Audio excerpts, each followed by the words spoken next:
and we have this demo store where you can easily demo how the checkout would look on any site essentially.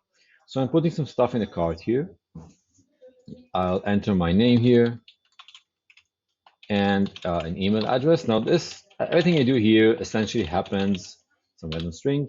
So everything I do here essentially already happens on your application. All the authentication, all the information about the user, this happens on your end. And only when you hit checkout, this is where all this is transferred to Balance, to to the dialog that you can see here. It will have your logo that you can set up in the dashboard, and everything should be set up here. From here, you can decide, or the buyer can decide how they want to pay. They have several options. They can pay with terms, pay with a card, so they can just add their card here and just complete the payment. They can pay with a bank transfer.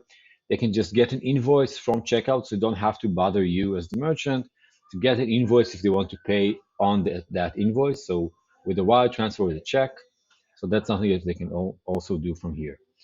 The pay with terms flow is essentially something that incorporates all of it into one flow.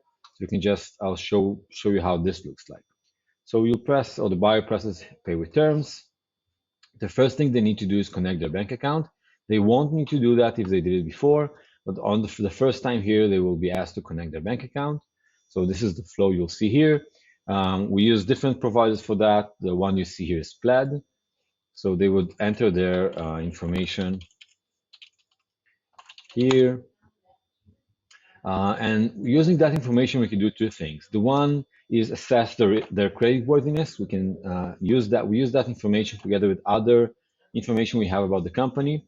And what you see here is essentially us doing a risk assessment on whether or not we can approve them for terms. There's the option to pay with card. After they're approved, they have an option to pay with a card, or an option to pay with a bank transfer with the bank they just added here. They can also request to get an invoice, and you'll see in a second how getting an invoice essentially adds additional payment options to that buyer.